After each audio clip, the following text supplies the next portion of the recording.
Hello दोस्तों, कैसे हैं आप? मैं आकाश चौहान आपका अपने चैनल यहाँ हॉन्स पर बहुत स्वागत करता हूँ। आज की स्टोरी लेके आया हूँ ये जो पर्ची में दफन था मौत का राज।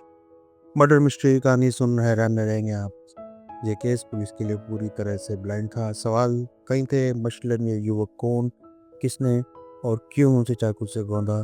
क्या यह किसी की रंजिश का नतीजा था या फिर किसी ने उसे मोबाइल और पर्स को लूट कर उसे जान से मार दिया?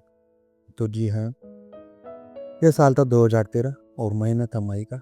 उत्तर पश्चिम दिल्ली की भीड़ भाड़ वाला इलाका ब्रिटेन चौक के फुटपाथ पर एक युवक पड़ा हुआ था। युवक के फुटपाथ पर पड़े होने की खबर जैसे ही पहले पुलिस मौके पर पहुंच जाती है। पुलिस ने मौके पर युवक की थोड़ी ही पड़ताल की तो पता चला कि उसके जिस्म पर चाकू से गोदे जाने के निशान है। उसका काफी खून बह चुका है। आनंद फानंद में पुलिस ने उसे अस्पताल में भर्ती कराया, लेकिन चिकित्सकों ने उसे अर्धघोषित कर दिया। पुलिस ने युवक की पहचान करने के लिए उसकी जेब की तलाशी ली, लेकिन युवक के पास पर्स, मोबाइल या ऐसी कोई दूसरी चीज नहीं जिससे कि उसकी पहचान की जा सके। यह केस पुलिस के लिए पूरी तरह से ब्लाइंड था। सवाल कई थे, मसलन यह युवक कौन है, किसने और क्यों उसे चाकू से मारा। क्या यह किसी रंजिश का नतीजा है या फिर किसी ने उसे मोबाइल और पर्स को लूट कर उसे जान से मार दिया? इन सभी सवालों के जवाब जानने के लिए सबसे जरूरी था युवक की पहचान होना। अचानक उसी वक्त पुलिस की नज़र युवक के शर्ट पे जेब में पड़ी, एक पर्ची पर पड़ी। इस पर्ची के पर युवक का नाम, पता या कोई फ़ोन नंबर नहीं था, बल्कि इस पर्ची पर कुछ होटलों और वेटर के नाम लिखे थे। इस केस में पुलिस ने इस पर्ची को पहला सुराग माना। पर्ची को ध्यान से पढ़ने के बाद उसमें लिखे कुछ होटलों के नंबर पर फ़ोन घुमाया। इत्तेफाक से एक होटल ने युवक की पहचान करने की बात कही, लेकिन दिक्कत यह थी कि यह होटल राजस्थान में था। अब पुलिस दिल्ली के शुक्रपुर से राजस्थान कनेक्शन के बीच उलझ गई। होटल वाले ने पुलिस को यह भी क्लू दिया था कि हो सकता है कि मरने वाला शुक्रपुर का ही रहने वाला हो। इसके बाद पुलिस ने सबकी शिनाख्त करने के इरादे से शुक्रपुर के कुछ घरों में जाकर पूछताछ शुरू की। पुलिस की यह कोशिश रंग लाई। शुक्रपुर के ए ब्लॉक में जैसे ही पुलिस ने एक परिवार को तस्वीर दिखाई, इस परिवार में कोहराम मच गया। पता चला कि मरने वाला शख्स का नाम उम्मेद था। उसका परिवार एक ब्लॉक में ही रहता था।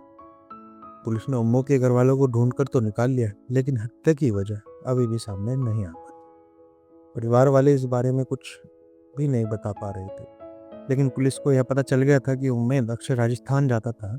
उसके पास एक मोबाइल फ़ोन भी था। पुलिस ने तुरंत उम्मेद के नंबर को सर्विलांस पर डाला। हालांकि कई दिनों तक यह नंबर स्विच ऑफ आता रहा। अचानक एक दिन ही मोबाइल स्विच ऑन हुआ और फिर तुरंत बंद हो गया। लेकिन इतना वक्त काफ़ी था यह पता लगाने के लिए कि यह नंबर शुक्रपुर में ही ऑन किया गया था। अब पुलिस ने मोबाइल नंबर को जीरो इन करते हुए उस छोटे से दुकान पर पहुंची जहां पर यह नंबर ऑन हुआ। दुकानदार ने पुलिस से पूछताछ में बताया कि दोनों लड़के उसके पास मोबाइल बेचने के लिए आए थे, लेकिन मोबाइल का पासवर्ड उन्हें मालूम नहीं था, तो इसलिए उसे मोबाइल उनसे नहीं खरीदा। यह दुकानदार इन लड़कों को पहचानता था। जाहिर है अब पुलिस इस केस को सुलझाने के बिल्कुल करीब पहुंच चुकी थी।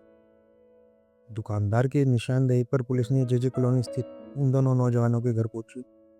यह दोनों लड़के उस वक्त घर में ही मौजूद थे। इनमें से एक साजिद की पहचान नामी जप्टा मार के तौर पर हुई, जबकि दूसरा लड़का नाबालिग था। पुलिस की सख्ती से की गई पूछताछ में साजिद ने बताया कि कत्ल की रात वो पैसों की तलाश में थे। अचानक आजादपुर की तरफ से आ रहे उम्मेद बी पर इनकी नज़र पड़ी। वह दोनों हाथ लगाकर छिप गए। जैसे ही उनमें उम्मेद उनके पास को आया, उन्होंने चाकू से उम्मेद पर ताबड़तोड़ कई हमले कर दिए। इससे पहले ही उम्मेद कुछ समझता तो उसकी जेब से पर्स और मोबाइल छीन कर फरार हो गई। एक मामूली से कागज के पुर्जे से कातिलों तक पहुंचकर इस मर्डर मिस्ट्री को पुलिस ने अब सुलझा लिया था। इस मामले में पुलिस ने कानून के मुताबिक कार्रवाई की और दोनों को जेल भेजा। तो एक छोटी सी पर्ची ने क्या कमाल करके दिखाया। एक छोटी सी पर्ची से सुराग मिला और पुलिस ने दोनों आरोपियों को पकड़ा। लेकिन बात यह है कि उम्मेद की हत्या एक राज ही रहती यदि वो पर्ची नहीं मिलती। माँ बाप, घर वाले सब परेशान रहते कि हमारा बच्चा आखिर हुआ क्या है, उसके साथ गया कहाँ है, कुछ पता नहीं लग पाता।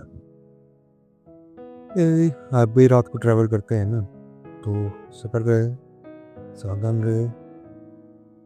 और आज की स्टोरी में इतना ही, और हर बार की तरह आपकी ये स्टोरी ले जाता रहता हूँ। तो चैनल को सब्सक्राइब कर लीजिएगा, साथ ही बेल आइकन दबा लीजिएगा। तो इतना ही आज की स्टोरी में। जय हिंद, जय भारत।